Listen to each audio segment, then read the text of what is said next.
তুমি এক পক্ষের কথা শুনে বিচার করে দিলে। মা, আমি এটা জোর দিয়ে বলতে পারি যে আয়ুষ এই কাজ করতে পারে না। এটা আয়ুষকে ফাঁসানোর একটা চক্রান্ত। ওকে কোনো নেশার জিনিস খাওয়ানো হয়েছে যাতে ওর অনেকক্ষণ ধরে হুঁশ না থাকে। আর সেটা টেস্ট করানোর জন্য আমরা ল্যাবে যাচ্ছিলাম, ব্লাড টেস্ট।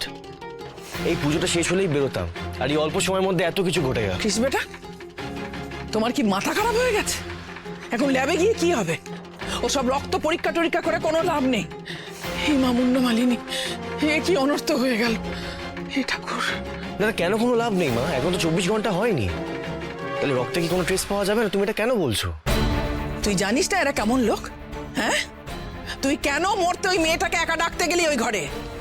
তুই যদি আজকে না ঢুকতিস ওই ঘরে তাহলে এইসব ঘটনাই ঘটতো না। তুই জানিস না আয়ুষ, তুই নিজে কত বড় সর্বনাশ করে ফেলেছিস, তুই জানিস না? এই তো এতক্ষণে মোহিনীমা কথাটা বুঝতে পেরেছে। আরে বাবা, হাজার হোক গিন্নি মান্নি বিচক্ষণ মানুষ তো। চুপ করুন, একদম নাটক করবেন না আমার সামনে। আপনারা কেমন সেটা জানতে আমার বাকি নেই। হে ভগবান, লিপি আর ঠাকুরপোর সামনে আমি কোন মুখ নিয়ে গিয়ে দাঁড়াবো? কৃষ বেটা, আয়ুষ তোমার শ্বশুর বাড়িতে এসে মুখ পুড়িয়ে একটা মেয়েকে বিয়ে করতে বাধ্য হয়েছে। আমি লিপিকে গিয়ে কোন মুখে বলবো? না যে মা, আমি এই বিয়েটা মানি না যে মা। তুমি কেন ওদের কথা শুনছো? ছোট ভাই ঠিক কথাটা বলছে কেন মহিনীমা? এভাবে বিয়েটা হয় নাই কেন? আর তাছাড়া ছোট ভাইকে কিছু একটা খাওয়ার নোট হয়েছিল, আর সেটা যদি আমরা প্রমাণটা করতে পারি তাহলে এই বিয়েটা খারিজ তো করা যাবে কেন? আর তারপর আমরা আইনি ব্যবস্থাও নিতে পারি। বিয়ে খারিজ করা যদি অতই সহজ হতো বিনু, তাহলে আজকে এই সিঁদুর নিয়ে তুমি গাঙ্গুলি বাড়িতে গিয়ে দাঁড়াতে না। কি হলো, চুপ করে আছো যে? মুখে কথা সরছে না তাই না? এই গ্রামের লোকজনেরাই কৃষ বেটার সঙ্গে তোমায় জোর করে বিয়ে দিয়েছিল। আমি আটকাতে পেরেছিলাম? পারিনি। আর এই তোমার মাসি সেদিন আমাদের বাড়িতে গিয়ে কি তাণ্ডব করেছিল সেটা তুমি জানো না? তুমি চেনো না তোমার গ্রামের লোকজনকে? আজকে যদি ওই মেয়েকে আমরা মেনে না নিই তাহলে আমাদের সবাইকে জ্যান্ত এই গ্রামের বাইরে বেরোতে দেবে? না না না না না না, ওটি হবে না মোহিনীমা। আপনারা কি ভেবেছেন আমার মেয়েটাকে জলে ফেলে দিয়ে আপনারা চলে যাবেন? হ্যাঁ, আর আমি সেটা মা হয়ে চুপটি করে দেখবো? অত সাদাসিধে কিন্তু আমি নই। দেখুন, আপনাদের ছেলে যখন আমার মেয়ের সিঁথিতে সিঁদুর দিয়েছে, তার মানে কি হলো? ও এখন গাঙ্গুলি বাড়ির বউ। তো ও এইখান থেকে গাঙ্গুলি বাড়িতেই যাবে। তাহলে মনে আছে তো ওই বিনুর বেলায় কি কাণ্ডটাই না করেছিলেন? এবার কিন্তু তার 3 ডবল তাণ্ডব আমি দেখাবো। হ্যাঁ, বলে কি বলো তোমরা? আমি কি কিছু ভুল বললাম? হ্যাঁ, তুমি ঠিকই বলেছো মিনুর মা। এই যে শুনুন, ওইসব রক্ত পরীক্ষা টরীক্ষা আমরা মানবো না। মিনুকে মেনে নিতে হবে। হ্যাঁ, মেনে নিতে হবে, মেনে নিতে হবে। আমরা এত মানবো না, মানতে হবে মিনুকে। বললে হবে রক্ত পরীক্ষা মানবো না, মেনে নিতে হবে। আমি জানতাম এইটাই হবে। যা মুখ পোড়ার তা তো পুড়িয়েইছ। এবার বিনু যে অসম্ভব কাজটা করতে নেমেছে তাকে করতে দাও। আমাকে একটু দয়া করো।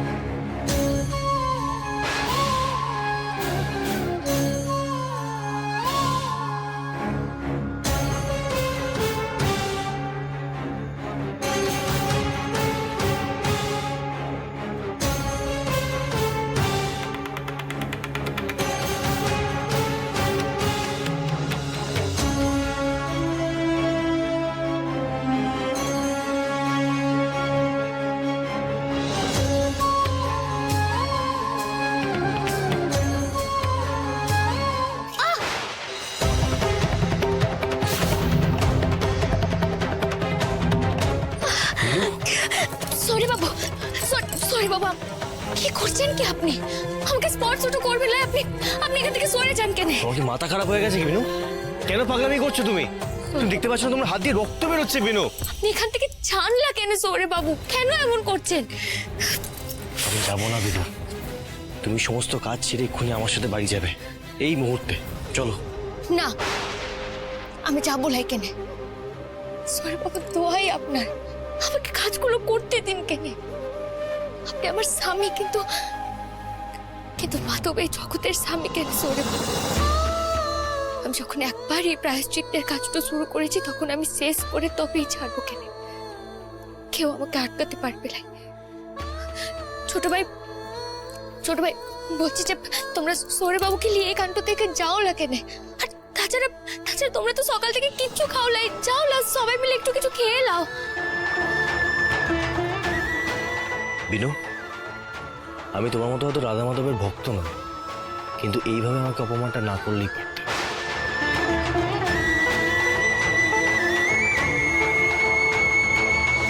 রাগ করো না বৌদি ভাই, তবে তুমি কিন্তু এটা ঠিক বলনি দা ভাই।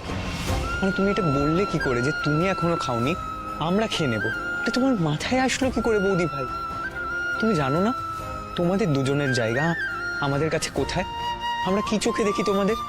হ্যাঁ বৌদি ভাই, অন্নদা হয়তো আমাদেরকে বশ করে আমাদেরকে দিয়ে অনেক কিছু বলিয়েছে, অনেক কিছু করিয়েছে, কিন্তু আমরা আমাদের মা বাবার পরে তোমাদেরকেই রাখি। বর্ধা ভাই হয়তো এখন মাথা গরম, কিন্তু বিশ্বাস করো আমরা বর্ধা ভাইকে পরে সবটা বুঝিয়ে বলবো, তুমি একদম চিন্তা করো না। আমরা জেনুইনলি প্রে করছি যাতে তুমি এই পরীক্ষায় ভালোভাবে পাশ করে যাও।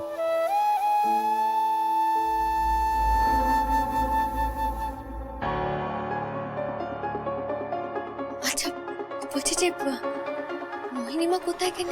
বড় মামি তো বোধহয় গেস্ট হাউসে গেছে।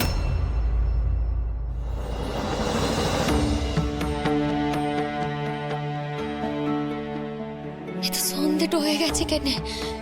এখন আরো কত কাজটা রয়ে গেল আমার। গলাটা শুকিয়ে গেছে, মাথাটা ঘুরছে কেন?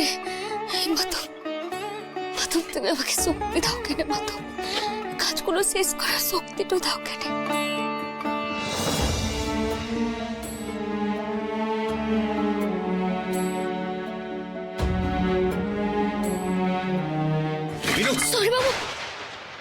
সৌরভ বাবু কি করছেন কেন?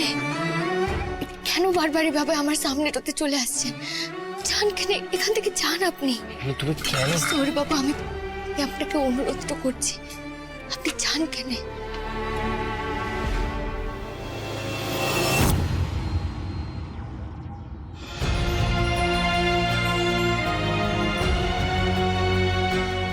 অসম্ভব, আমি এইভাবে দাঁড়িয়ে দাঁড়িয়ে দেখতে পারছি না আয়ুষ। মেয়েটা উপোস করে সারাদিন কাজ করছে, এখন এতটা রাস্তা নাকি হেঁটে যেতে হবে। এটা হতে দেবো না আমি। এই প্রধান বৈষ্ণব বা বৈষ্ণবের সঙ্গে আমি কথা বলবো। তোরা কাজ কর, তোরা এখানে অপেক্ষা কর, আমি আসছি।